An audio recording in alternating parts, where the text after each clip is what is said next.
Okay, good morning, everyone. Good morning, GPAR. This is Matt Braden from the team uh, at headquarters. Well, I'm at home headquarters, but from the GPAR professional staff headquarters. Hope you're having a great day. It's a little drizzly out there, but it's Friday and it's Friday the 13th.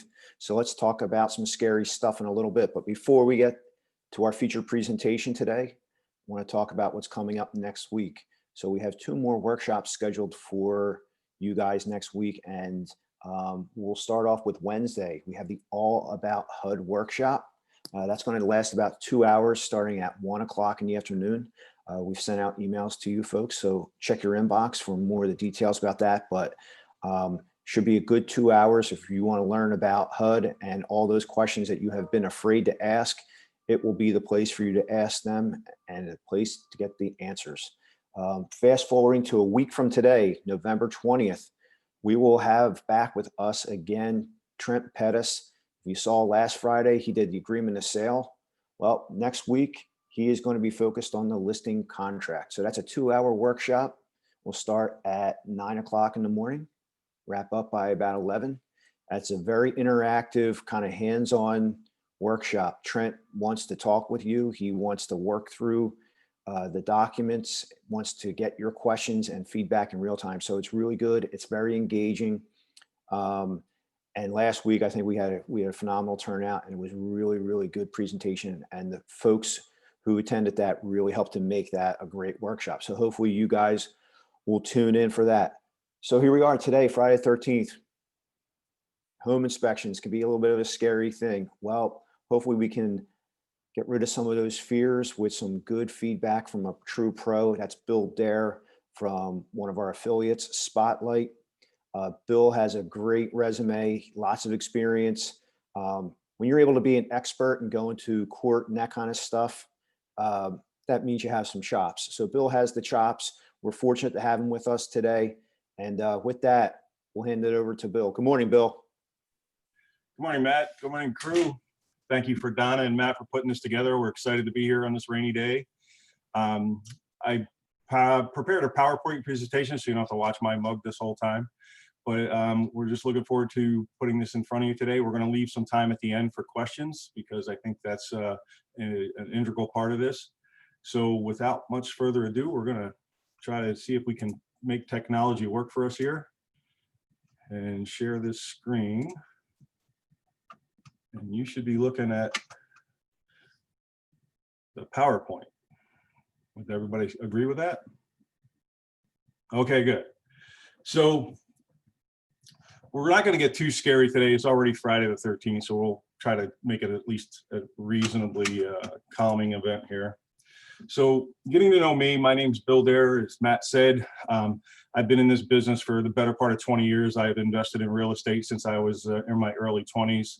My wife and I have been married for 38 years and live in an old farmhouse for the last 31 of those, and have 2 teenage sons, one attending Westchester, one attends Perkiomen Valley High School. And we've just really enjoyed working on our house for a very long time. And so in the early days of investing in real estate, we had almost 100 apartment units and flipped dozens and dozens of properties. So that's where this kind of all started. And then about 18 years ago, I got out of a brick and mortar business that I had and went into home inspections because I love everything about real estate. I love what you guys do. I love the negotiations. I love the challenge of the marketplace. So as Matt said, a lot of what I'm involved in now, I have 6 guys in the field plus me, soon to be 7. But mostly what I'm involved in now is legal counsel. I get hired by builders. I get hired by lawyers to defend home inspectors.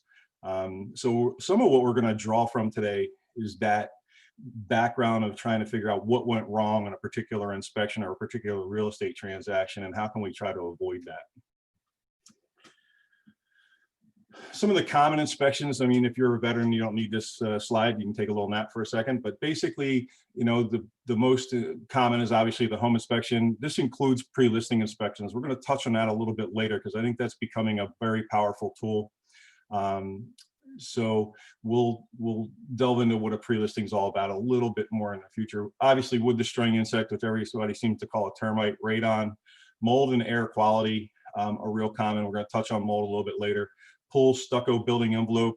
Stucco inspections involve pretty much any kind of siding material, not just stucco. So we're trying to call them building envelope now.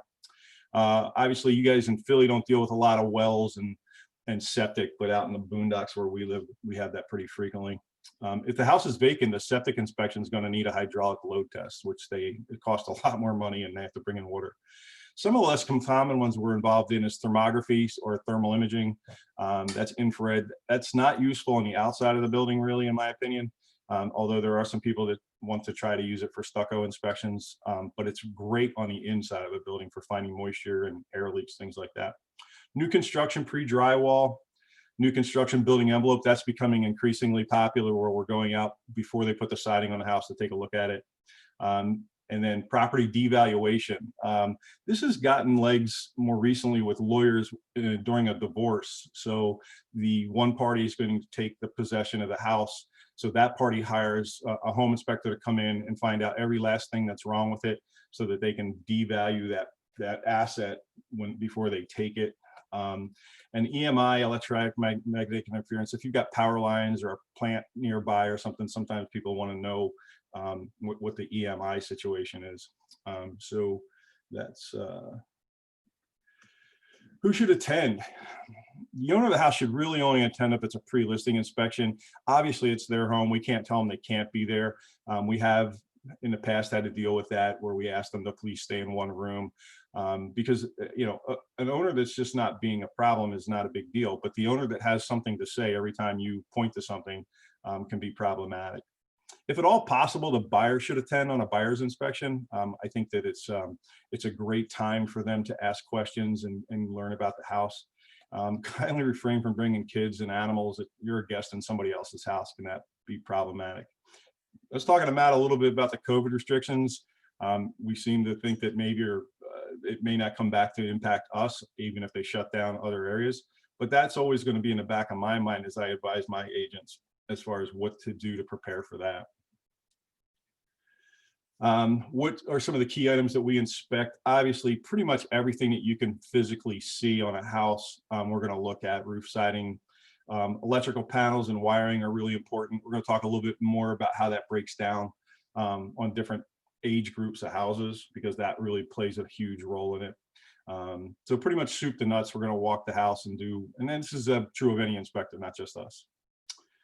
I think it's really important, and one of the biggest pieces of this puzzle today is going to be setting expectations. I think people think that inspectors are omniscient and can see through walls and know everything, and it's just not possible. We can't see through anything. We can't predict the future. We're not allowed to cut things open or destruct anything. We just can basically look at what's readily apparent.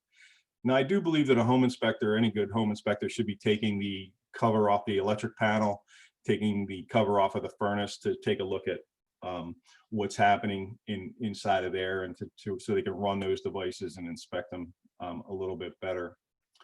The inspector should set those expectations with the client in the beginning. So the inspector really should be the person that says to the client, this is what we're looking for. We're going to talk about what a material defect here is in a minute. This is how we're going to look for it. This is, we want to encourage you to be involved in the process. So the inspector should set those expectations for the client and how they define what a material defect is. The inspection really should be an education for the buyer. That buyer should come out of that inspection feeling really good.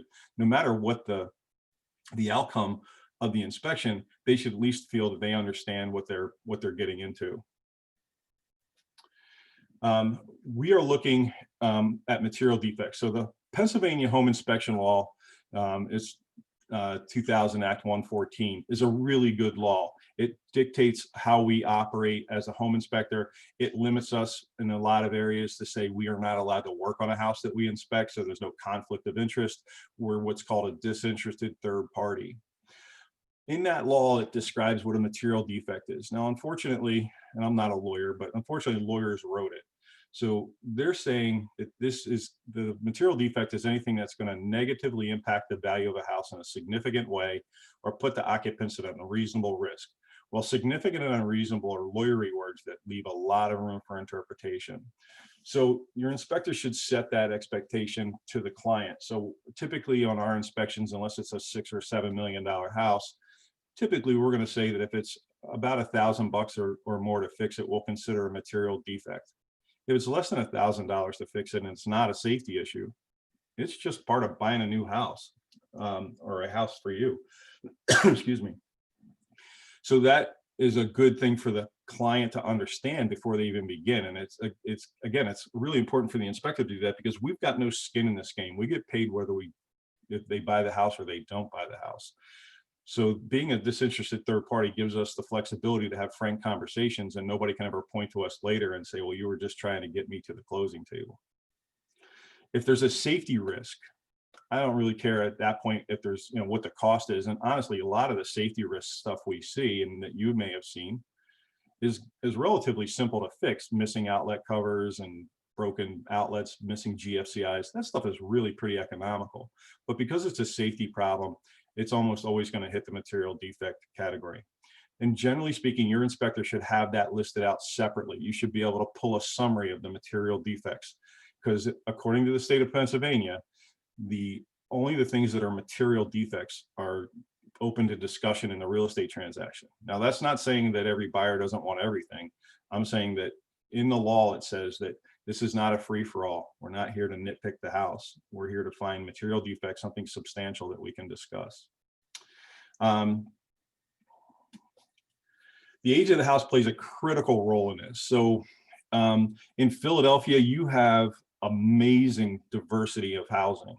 So you've got stuff going back to Elford's Alley, which was, I don't know, it's actually older than me, which is actually getting harder and harder to find something that old, all the way up to current construction stuff being built currently. So, an inspector in your marketplace needs to have a very big tool belt. I met an inspector from Arizona, and I kind of laughed at him because nothing in his marketplace is older than 1960. And, those aren't the challenges. So homes built before the 1930s, there wasn't a lot built during the Depression. So there's this big hole in the housing market during the Depression, but things built before the 1930s, most of it was built at the turn of the century or up to the 1920s, have significant concerns with knob and tube wiring, lead-based paint, asbestos insulation. Knob and tube wiring has been this ongoing debate for a long time. In my humble opinion, at this point, knob and tube has run its course. There's so many problems with it. It's getting harder and harder to get insurance on a house with knob and tube.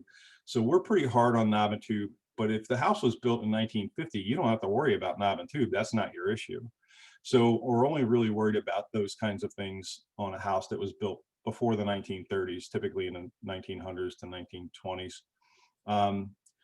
Asbestos insulation is always a concern. Asbestos has gotten a bad rap, in my humble opinion. It's not a great product. We need to get it out of the house.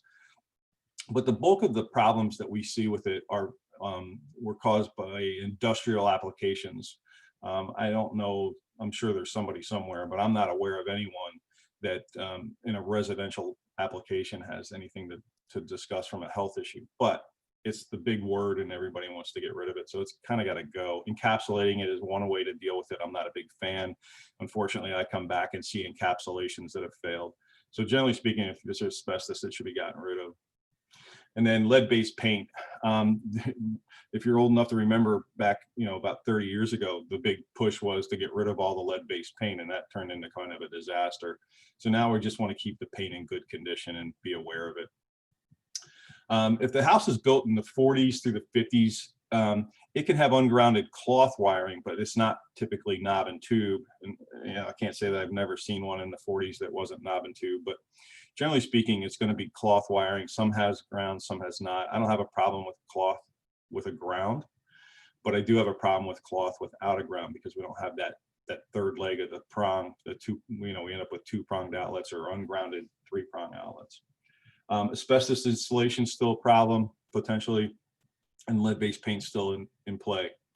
And then once you get up in the late 50s, mid to late 50s, up through the 60s, those homes are amazing. I think that's kind of the sweet spot in construction, because they were built to a much different standard with much different materials. And by that time, you've gotten away from a lot of the concerns with asbestos and wiring and things like that. Lead-based paint's always going to be a challenge up until technically 1978, although the closer you get to 1978, the less likely it is, but they say it's possible. So, excuse me, if we have a house built in the 50s and 60s, I kind of like that era. And then obviously anything newer is going to have Romex wiring, no knob and tube, no asbestos typically, unless it was really strange. Somebody added some in, but generally speaking, anything newer than that. So that really creates a very big challenge for a home inspector. So what you're going to be dealing with as an agent when you go to look at this house and it's built in the 1920s, then in the back of your mind, you're thinking this is going to be a more challenging inspection. This potentially has some bigger issues. Knob and tube wiring costs anywhere from $10,000 to $20,000 for the most part to take care of it, and because you're knocking holes in the wall, and it's a lot of work if it's pervasive through the property. If there's only a little bit of it, it may not be so bad, but it can get quite challenging from a real estate transaction. So just understand that as you go into these, that some of these houses based on age are going to be much more scary, so to speak, and much more challenging to negotiate if they haven't been maintained. Moisture intrusion is always a big thing. It's not quite as big a deal in Philadelphia, to be honest with you. It's not that it doesn't happen, but in Philly proper, out in the suburbs of Philly, out in the outer liers, then yes, it's more prevalent. But in Philadelphia, you have so many hard surfaces that there's not a lot of absorption into the soil. Everything's kind of running off into the storm drains. But it's always going to be a concern. It's always a problem for people to deal with it. Most of the time, we're talking about grading and drainage. Most moisture problems, we want to take care of them on the outside of the house before we start spending tons of money on the inside. But these are things that your home inspector can talk about as he goes through the inspection. If he sees evidence of that, then that should be a conversation between the inspector and the buyer, and to discuss what, how severe he thinks it is, what actions really thinks need to be taken, so that your buyer doesn't get freaked out because there's, some efflorescence on a block wall, which typically is not a huge deal. So moisture intrusion is always going to be one of those big things. So most of the serious problems are going to require professionals, but more often than not, you can take care of it just by getting the downspouts extended away and dealing with your grading and drainage. Mold and mildew. Now, this is a huge topic. I told you we talk a little bit about pre-listings. We have a lot of really big agents that are working with pre-listings now, where they're getting their houses inspected before they go on the market. This gives you the opportunity to deal with some things without the pressure of the buyer involved. We're going to expand on that a little bit, but mold is one of those things that is really hard to manage in a real estate transaction, because there's so many different opinions about what actually needs to be done. And if it's a small problem, I generally say just go on the EPA's website, and they're basically saying scrub it with soap and water, get rid of the moisture, deal with that. So I like the EPA's website on that. They're not trying to scare anybody. They're not trying to sell anything. So there's a link there for epa.gov/mold. There's a mold cleanup part. So there's a lot of good data there that we can point your buyers to, or your sellers to say, this is how we should deal with this. And that's generally a smaller problem. Again, this is on the backside of sheetrock in a basement. You can see this, it's black at the bottom. We have to call it a spore-like growth. No inspector should be calling mold unless they've done a laboratory test. So we call it a spore-like growth or likely mold. You see that mold goes all the way to the top of that sheetrock. It's just a different color. So that's something that if you had a pre-listing inspection that you could take care of on your own, in your own method, rather than the buyer's gonna want the house deconstructed and rebuilt for them basically most of the time. So we try to manage that on the pre-listing side. There's some more up in the floor joist there, up on the boards. Now that mold was almost certainly in that wood when it was built. That wood was stacked. Those are the floorboards of a tongue and groove pine flooring. That wood was almost certainly stacked up and wet, and that stuff grew in that wood when it was originally sitting outside. It didn't form there almost certainly without while it was in the house. So your inspector should be describing that to the people, like, this has been there since the house was built. This, any of those tongue and groove houses were built in the 40s and 50s and 60s. So it's been there for, 50 years. And, we need to deal with it, but it's not something that's currently active or currently, a functioning or occurring in the house. This is underneath the sinks. That's always famous. If you have a leak in the sink. This is where you want to get into the professionals. That's a true mold problem. That was a basement I was in a few years ago. It was a bank owned, and they, in their infinite wisdom, when they winterized the house, they shut off all the power, which shut off the sump pump, and then it got really entertaining down there. So, if it's extensive, if it's more than about 4 or 5 square feet, I generally think we should bring in a professional to deal with it. And we want to make sure that we get, proper certifications and proper cleanup authorization, so that we know that that the house was taken care of, and we can, with confidence, allow our people to go back in there. Commonly on home inspection, so the most common things we see, are going to be something with the railings. They're loose, the balusters are wide, or they're not, especially down to a basement, they're not existent. Loose toilets, railings, new post sinks, steps. The anti-tip device on a range is famous for not being there. We're getting them more and more because a lot of the installers now have been dinged by having to go back and install it. But it's still something that's really important. That's a device that, if you put something heavy on the door, if the kids climb on a door to go pop popcorn in a microwave over top of the stove, the whole thing doesn't tip over, which could be really problematic if there's boiling water or something on the stove. So an anti-tip device is cheap, but it's an important piece.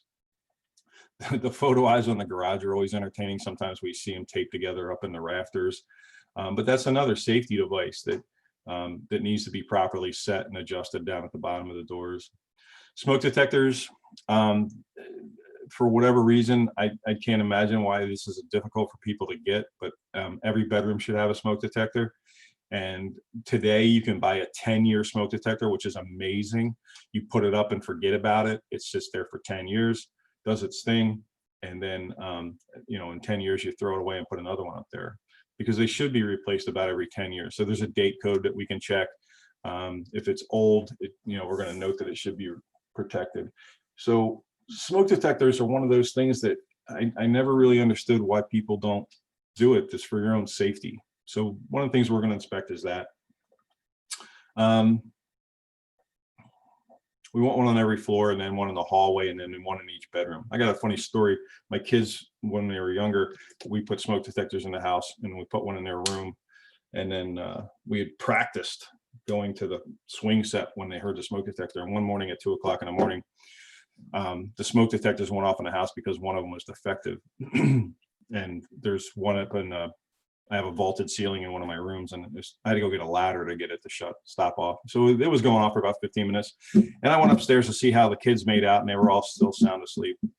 So that didn't work out too well. Somebody said you could get one that you can record your voice and tell them to go get out of the house, but they don't listen to me when they're awake. So I figured they'd be listening to me when they were asleep. But they're better to have them than to not. Decks are always seemingly problematic. They've changed the deck code. So nowadays, if a deck is built today, there's a code that applies to that for fastening. It's one of the biggest things that we see from a safety standpoint. It seems like every year there's 1 or 2 deck failures. There was one in Atlantic City, or excuse me, I may have been Cape May or Wildwood last year, that a lot of people got hurt. Unfortunately, they seem to fail when there's a lot of people standing on them. So, any good inspector should be looking really hard at how that deck is attached, how it's supported. And even though the deck may not have been required to meet a code when it was originally built, if there's any concerns for safety, they should be pointed out in a report, and modifications should be made. Excuse me. They should be bolted about every 12 to 16 inches in high-low pattern. These are things that the inspector should look at. And then ironically, if you have a cantilever, you can't bolt a deck to a cantilever. So if the second floor overhangs the back wall of the house, you can't bolt to that because the board that you're bolting to is not prepared for that much weight and shear. So the deck is really important, and it's a good safety thing. Electrical issues, like I said earlier, missing covers and loose outlets. This stuff is important because it's a safety thing, but it's not going to drive. Nobody's going to bail out of a purchase because you've got a loose outlet. It's just so simple to fix, and uncovered lights in closets are problematic because they can start fires. But today you can get an LED bulb that has a globe over it, built in, that doesn't get hot, and some of the stuff is really easy to fix. I do believe GFCIs are a very important safety device. The current code has changed now. They're doing GFCIs and what are called arc faults, which are looking for any kind of a loose wire or a spark. So the code is changing, and technically speaking, a home inspection should not be a code inspection unless the inspector is authorized or qualified to make those comments. We're more on the safety side of things. So while a house built in the 1970s would not have been required to have GFCIs anywhere, we would say that they should have GFCIs in the bathrooms, in the kitchen, unfinished basements, garage, exterior, anywhere within 6 feet of a water source. Some of the things that have changed more recently is a laundry room without a sink nowadays needs to have a GFCI. Excuse me. I'm not real worried about the laundry room without a laundry sink, but the new code does require that. So GFCIs they cost about $12 a piece. It's going to cost you more to get the electrician to drive up the driveway. By the way, one of the things I want to cover here is when you're asking for things to be taken care of during a reply to inspection, when you're developing that list, I'm sure you're all aware, but I want to make sure that we reiterate that all the work needs to be done by licensed contractors with a paid receipt that you can get a copy of. That way, if there's any problems or questions, you can send that information back to the home inspector, and you can say, Mr. Home Inspector, this is what was done. Does this look correct? Because the home inspector should be available to you to walk you through next steps and what follows, because that's part of any good home inspector's protocol would be, I want to get you to the closing table. And there's going to be things that are going to need to be discussed or monetized or repaired. But if you're going to request a repair, remember, the seller is in exit strategy land. They want to fix it with bubble gum and duct tape. The buyer wants them to dip the house in gold and deliver it on a silver platter. And we, as agents to this process, need to find that happy middle ground where we can get a good quality repair without gold dipping the house and without putting bubble gum and duct tape on it. So always request that all work be done by licensed contractors. Harry, the homeowner, is not a licensed contractor. And if he is, we probably don't want him doing his licensed contractor work in that house right now anyway. So we want to make sure that we always have the proper contractor on board. And then you get a paid receipt so you know it was done. Windows that don't operate properly, some of them come down like a guillotine, fog between panes. I'm not real hard on the whole fogged window or failed window seal. If I see one or two, we'll note it. Well, we note them in a report no matter what. But once you get to 10 or 15 of them, it becomes a material defect for us once you get past 2 or 3, depending on the house a little bit. But it doesn't really impact the window's performance, although the window guys are like horrified that you would keep a window in a house that's fogged. But it does become a cosmetic issue. But as long as it's discussed with your buyer that yes, it should be taken care of, it will get worse over time. But fogged windows or failed window seals is kind of just one of those things that comes with the territory. Once the window hits about 15 to 20 years old, it's going to start to fail. It probably failed long ago, but they put desiccants in the window frame that absorb the moisture initially until it becomes overcome. Doors that don't open and close properly, and then locks that work. Safe harbor law says that we need to have at least one room where somebody can lock themselves in. And then we should never need a key to get out of a house. Double lock cylinders are not safe. They were thought to be safe for a while, where people said, well, if they break my window, they can reach in and unlock the door. Well, I'm sorry, but if they're breaking your window to unlock the door, they're probably coming in one way or another. So we never want to be able to have to use a key to get out of our house. That's really important if there's going to be younger kids living there, because they don't have the ability to break the door down or figure things out the way you or I would possibly figure it out. Let's see, exterior paint, peeling paint is important if it's, particularly if it's built before 1978, because it can be lead-based paint. Sorry, rotted or deteriorated wood trim, obviously loose trim or siding. The siding issue is in vinyl siding is very forgiving, inexpensive, good stuff. You start getting into the more expensive sidings like cement board siding. Everybody calls it James Hardy, but that's a brand name. So cement board, lightweight cement, stucco, stone, brick, all these siding materials, because they're so costly, it's important to understand it, especially on a newer constructed house, whether it was installed correctly. So the siding becomes a very big component of a good inspection, where they talk about what the installation requirements are. Again, particularly on a new constructed house, anything built in the last couple of years. Termites are always entertaining. They can, those are some determined termites. They were those little things hanging down are termite tubes. They can move a great deal in a very short period of time. And we do find them in Philly, not nearly as much, but they are there. So termite inspections are really important. What we generally recommend, that the house gets inspected annually, particularly if there was any evidence of treatment. The treatment is fairly expensive, usually $1,000 or more to have them properly treated, and that becomes even more expensive if you're in certain places. There's some watershed places and places near Darby Creek and stuff where you can't use in-ground injection, so it can become a little bit on the pricey side. But termite inspections are really common as our radon. But if the house hasn't been treated recently, or they can't document the treatment, no matter even if it doesn't look active, we're supposed to call for a treatment. So if you're looking at termite damage that looks old, and maybe the house was treated, but nobody knows when it was treated, then we're still typically going to be calling for a treatment. We don't do treatment. We're just an inspection company, and I think any good inspectors should be in that camp. But we just don't know, because they're dormant part of the year. So we want to always be on the side of safety. Structural damage, I guess that's a recessed light installed. Somebody needed to put it right there, so they just cut through the structural member. But structural damage is really common, particularly when inexperienced contractors are working on the house. So we're real mindful of what that looks like, and putting that as a material defect in a report. And we may be calling for further evaluation by an engineer in some cases. In a case like this, I don't need an engineer, I just need a framing contractor.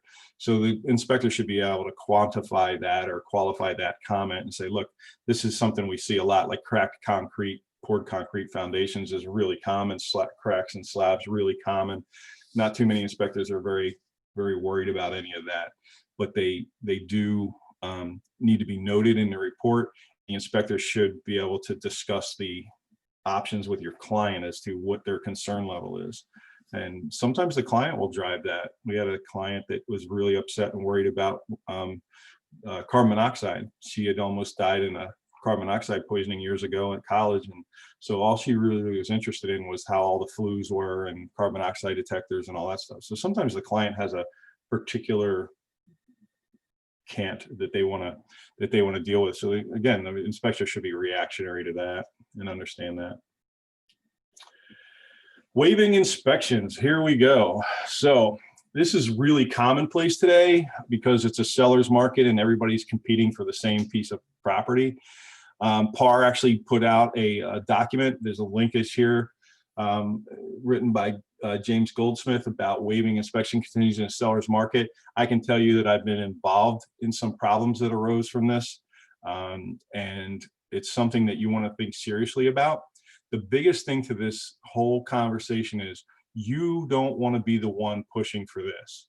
It's an option, it's a tool, it's something you can use.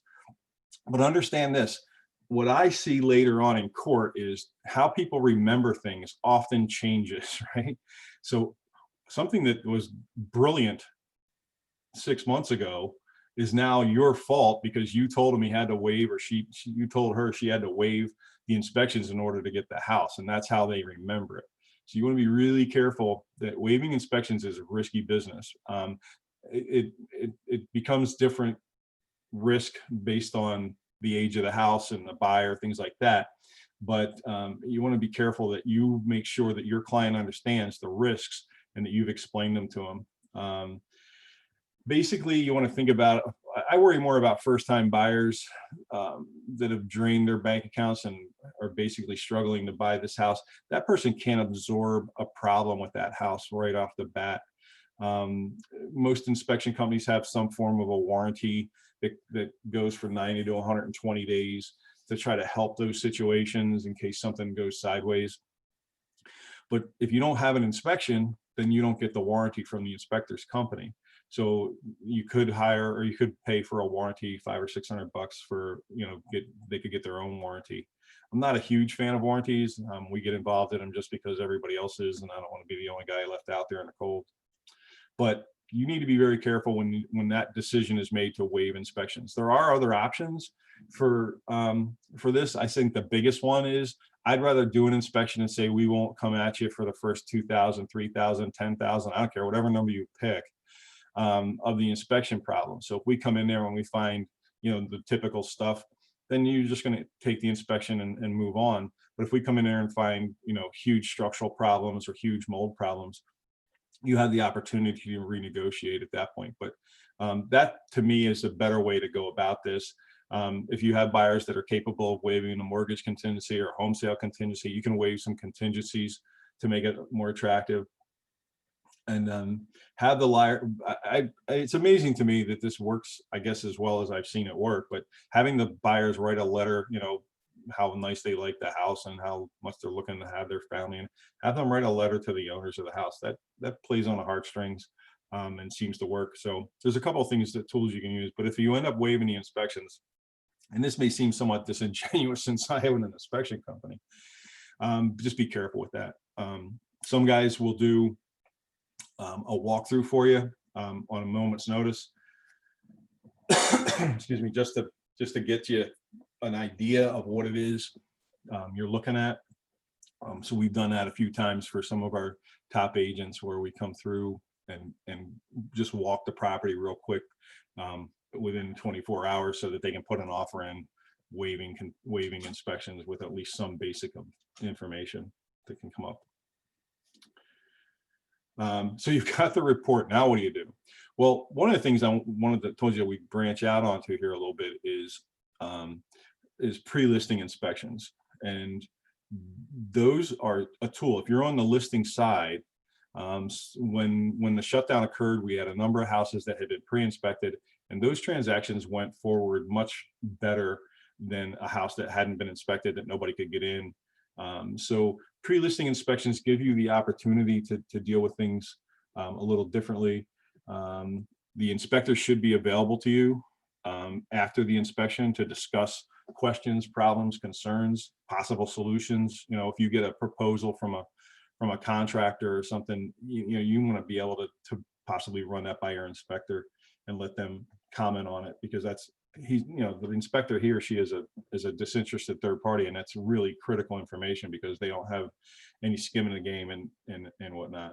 You want the inspector to take the risk. We have insurance for it, where nobody can accuse us of having ulterior motives. So if the inspection report needs to be explained further, let the inspector do that. Let the inspector take that risk. You don't want to be caught in the hot water of having been the person that somehow interpreted what an inspector said. And there's been a few cases that I've been involved in where that was the assertion, that the inspector said something was a problem, the agent said something wasn't a problem, and it turned out it was a problem, and that became problematic. A lot of problems there. Remember, the client is not entitled to everything in a report. Only concerns that are considered material defects should be on the discussion table. Again, you know your clients as well as I do. In fact, you probably know them better. That some people are just unreasonable. They want everything, and some people are much more malleable. They'll be. You can work with them a little bit better. Knowledge is power. Thomas Jefferson used to say this pretty frequently. It was attributed to a guy by the name of Sir Bacon or something. But I think that timing of knowledge is important too. This is where the pre-listing comes in. If you get that information up front before the buyer's agent comes in and the buyer comes in and the buyer's inspector comes in, you have the ability to deal with those problems on your own terms. I've never met a buyer that would take 10 grand for a $10,000 problem. They always want to be able to go to Disney World on top of that. So being able to manage all this stuff before the other people arrive is really a big deal. I would say that I have different agents with different success rates, but somewhere between 25 and 50% of the homes that are listed with a pre-listing inspection are bought waiving the home inspection, because the inspection we do is the same that we would do for a buyer, and that information is the same. And then we offer the opportunity for prospective buyers, and I'm sure most home inspectors would offer the opportunity for prospective buyers to call us. We'll walk them through the report for a reduced fee. We'll even come and walk them through the property again and talk to them about it, answer their questions. So the pre-listing inspections have become really popular in the last couple of years. And you got to use them correctly. You got to disclosure document is the most litigious document in the real estate world. You want to have your clients over disclose. You don't want to be caught with a disclosure document that's leaving things out. Where we are constantly, almost weekly, involved in proposed litigation and fights going back and forth because the buyer asserts that the owner knew something and didn't disclose it. So disclosure, I say over disclose. The other important thing I think that's understand after many tens of thousands of these is I never really saw people get too worried about the stuff you told them. The buyers, they just kind of accept that they're buying a used house. It's the stuff that they find out about later that seems to drive them crazy. So the more you can tell them up front with either the seller's disclosure or pre-listing inspection or whatever documentation you have, most of the people are like, yeah, I get it. I'm buying a used house, and they're going to be okay with that. It's when they find out about it later that drives them kind of crazy. The inspectors need to access all the areas, the attic, the electric panel, the heater. You want to generally, other than the three common home radon and wood destroying insect, most of the time I'm telling you to let the inspector recommend additional inspections like building envelope or whatever. Well and septic, if you're involved in those, are pretty common that need to be done as well. The well can be broken down, well inspection can be broken down into water quality and then everything physical or mechanical about the well. So water quality is real common to see what, if there's any problems with the actual potability of the water. And then the well function is depth, flow, things like that. They're usually two different inspections. I would say if the house is built in the last 20 years, you probably don't need the physical part of it. You just need the water part of it in an abundance of caution. If the house is, 50, 60, 70 years old, then I think you ought to go for all of it because the regulations weren't in place when they drilled those wells. So there's potential problems there that could be an issue going forward. I put a blog together. We don't have time to go over today, which is fine. I can send it over and they can put it out if you want. It costs the high cost of low maintenance. It talks about, you're going to pay for the maintenance on your house one way or another. You're going to pay for it as you move forward, doing the maintenance time, over time, or when you go to sell it, you're going to have to fix all those things, or you're going to sell it at a significantly reduced rate. So taking care of your house is really important. If you get into a listing side and and the house hasn't been well maintained, you need to factor in that all that deferred maintenance is going to become a problem. I did leave some time for questions. I'm excited to answer anything that you guys would have. We're going to stop this screen share. That's my cell number. If you see, what I generally tell people is if you see the, if you see something in an inspection and it really bugs you or you don't know what to think about it, feel free to take a picture and text it to me. I'm happy to. And this presentation has been videotaped and it's going to be available, and they have a hard copy. So if you need that number later, you can get it. So questions?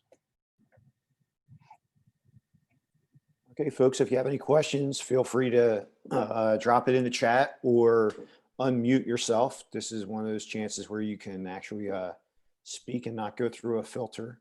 With that said, Bill, thank you very much for sharing your expertise here. Some really good tips and conversation in a way that is not pressurized when you're in the middle of a transaction, because that's when everything is kind of like flying by you at a million miles a minute. And it's when you have these conversations in a very calm and cool kind of a setting, I think it allows for the absorption of this material to really kind of stick with folks. So looks like one of them's for you, Matt. yeah, okay, so where can we find a replay? So we have a YouTube channel, GPAR does, and we post the videos within a day or so of the completion of the workshop. So keep an eye on your inbox from GPAR about that, or you can just go to YouTube, search for GPAR, and you can find our channel there. If you subscribe to the channel, you'll get automatic alerts when we post a new video. So that's a way to not miss out on one of our past videos. And if you go in there, there's probably close to 40 or so, maybe more than 40 videos over the last 6 or 7 months on a wide variety of topics. So go there. There's something for everybody for certain. Any questions?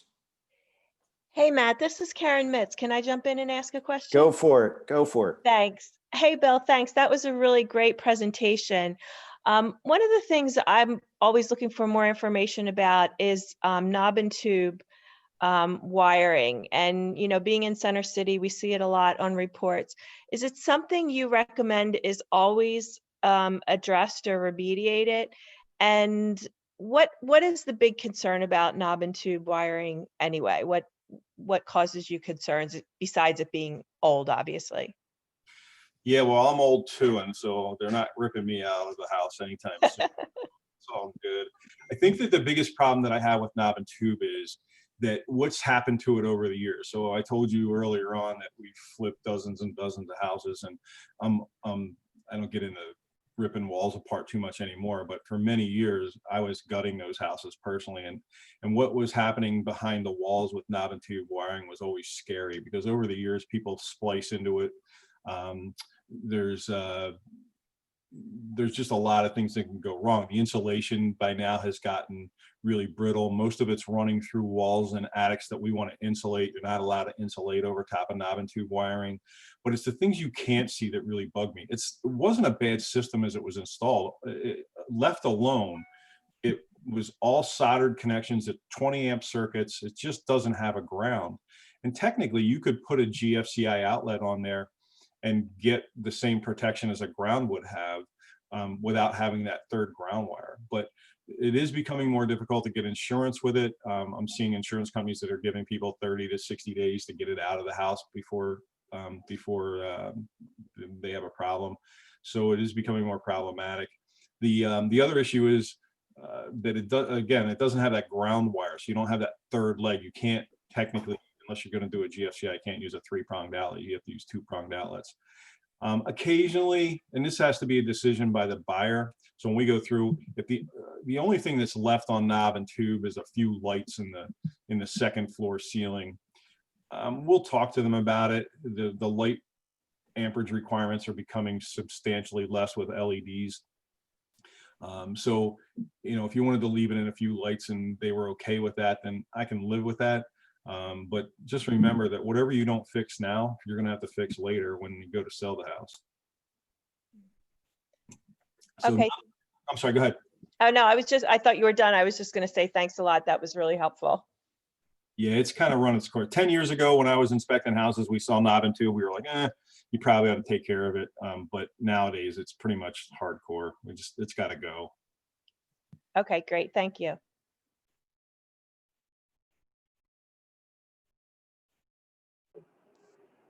Any other questions? I have a question. This is Todd Havanek, and thank you all for putting this together. It's really useful. Quick question about unparged basements. Sometimes you see spore-like growth of a dark color, you know, in areas that are more prone to moisture, maybe Roxborough, Manayunk, areas like that. How big of a deal is that for a purchaser? And thanks again, guys, for everything. Well, unparged, so mold doesn't like to grow on stones and rocks very well. So there's generally some other material on it, whether it's paint or something else.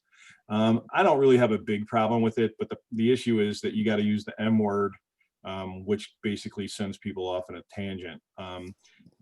Most of the moisture problems, again, there's no sense in dealing with mold if you're not going to fix the moisture. You're just going to keep coming back and taking care of the mold that keeps regrowing. So the first thing we need to deal with on any kind of mold problem is, where did the moisture come that created it? Is it something like we saw earlier where it grew in the wood while it was in a stack, so it's not in the house? Is it a high humidity problem where they don't have a dehumidifier running, they're not running air conditioning, things like that? They're going to take humidity out of the house. On rocks and unparged walls, I don't know. I don't really think it's too big of a thing. I mean, the EPA says that you can clean it up with soap and water, and that I think they limit that to like 3 or 4 square feet. So generally speaking, I like to push people back to that website and say, look, epa.gov/mold, go there, educate yourself, make a decision. Because remember, we don't want to get ourselves in a jam, either as agents or as inspectors, as definitively saying how that person needs to deal with certain problems. Because we had a case recently that had a musty smell in the basement, and the kid went in the basement and he's severely allergic to mold, and they nearly had to hospitalize him that night, and put him on an inhaler because of what happened at the home inspection. I mean, they hadn't even bought the house yet. So different people have different issues with different things, mold being one of them. If they have a severe mold allergy, things like that, it may become more prevalent. I would say that most people can coexist with a reasonable amount of mold, without too much trouble. But the buyer or the owner, whoever is dealing with the problem, needs to make that decision. But generally speaking, no, I'm not too worried about mold growing on a rock. Sheetrock is a petri dish. Nothing grows mold better than a sheetrock. So other than a petri dish. So that's where I find it problematic in wood. Thank you. Appreciate that. Yeah, no, great. Good question. Okay, any other questions? I have 2 questions. One is about radon. So I know radon's a naturally occurring gas. Levels go up and down. Is there like a time that you I know, like after it rains, are the levels higher? Like, is there a time that you should try to be cognizant of that? If you have high levels, should you retest? If you retest, is there I know you don't do radon, but do you know the answer?